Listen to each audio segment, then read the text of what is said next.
fast track 1 year later, where we left off, September 1792, the convention, the National Convention, the new Assembly of France. There had been two previously who'd been considered ineffective, and this was the third.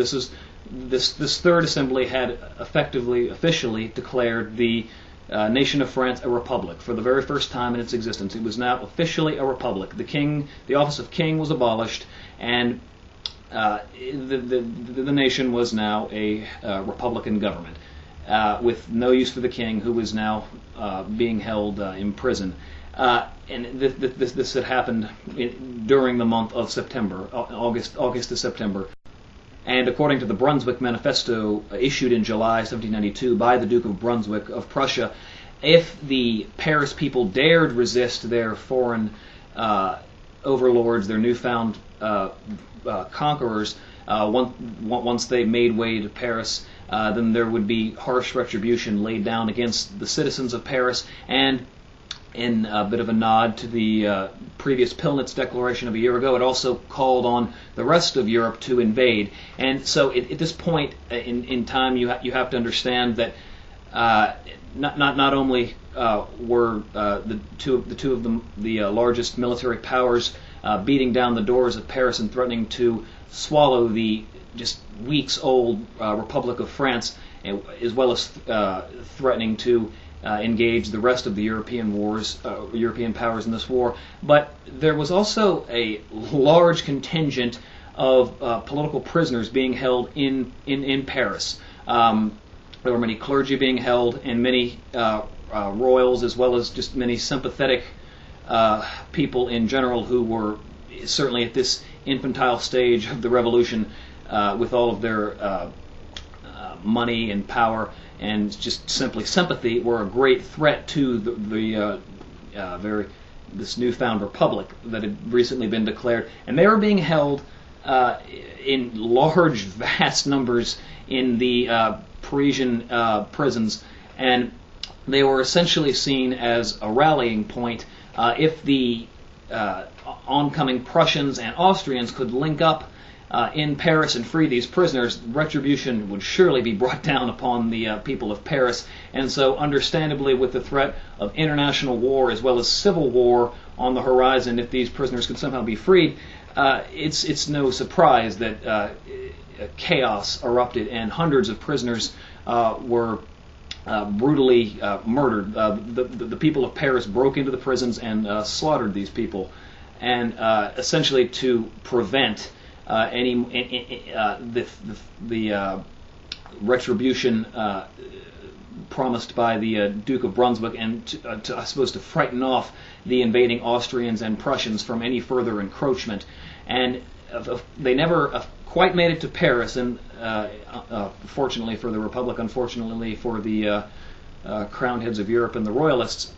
But I think this is a good example of something that needs to be understood within its proper context of the human psyche stretched to the breaking point, and of the very real, very imminent and dangerous threat of having your noble deeds undone right before your eyes by these hugely outnumbering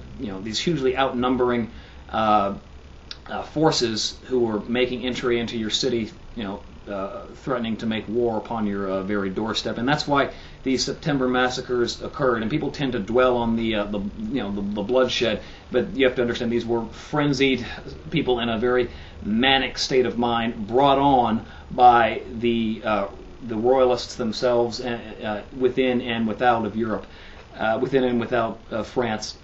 And I think that's a very good example of something which has to be understood by context, and very rarely is. And I think there is so rarely even any attempt to understand the terror as anything other than a maniacal, frenzied, evil bloodbath carried out on the part of these maniacal, evil Frenchmen and Parisians, whom mere months and just a few years ago, we were praising in our textbooks as noble egalitarian individuals. And how did they somehow leap across the boundaries of insanity in such a short time frame? Well, extreme circumstances, dire, life-threatening circumstances, arose, and this was the dire, life-threatening response. That is what the terror was. And when I think the September massacres are a good place to start, because that the Pillnitz Declaration and the implication of the Brunswick Manifesto all did come true within the year. In response to these threats, France was at war with not only Austria and Prussia, but also England, Holland, Spain, and other more minor powers as well. It was literally the Republic versus the world, and they were facing professional royal armies, and the French people themselves at this point obviously had to compose their own army. And it was composed of the French people.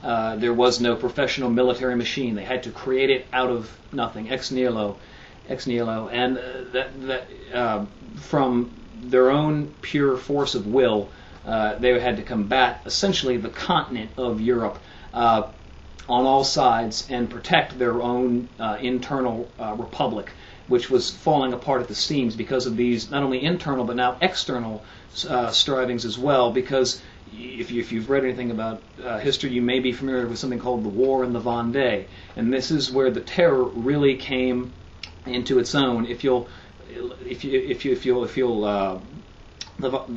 province of the Vendée is in it's one of the most westernmost departments or provinces of France, and in I think approximately March or April of 1793, there began to be serious uprisings, and by the onset of the summer, there were literally thousands of cavalry and artillery of a pseudo-professional royal/Catholic army, which was in full-scale revolt against the people, against the nation, against the French government. This wasn't these weren't minor uprisings. These were armies with military discipline, and at one point they had, I believe 25,000 armed troops or so with cavalry and artillery under the command of Honoré Laroche Jacquelin, or something his name, something to that effect. But needless to say, this was a life-threatening danger for the Republic, and the lack of a proper, vigilant response would have undoubtedly resulted in the death of the Republic. With the armies of Europe at their front and a large quantity of their own people at their back, the terror was the only thing which could have possibly resulted. And that's when the guillotine became so famous, at exactly this time. It wasn't coincidence, it wasn't chance, it wasn't some sort of bout of madness amongst the French people, as it seems to be the implication by so many historians. It was war, both civil and foreign. And you'll notice as the tide began to turn and the revolutionaries became more successful in their foreign war, approximately in the summer of 1794, the terror begins to come to an end, and rather abruptly, actually. And there are a lot more political causes for this, a lot of infighting amongst the political factions, which I'd like to touch on in the future.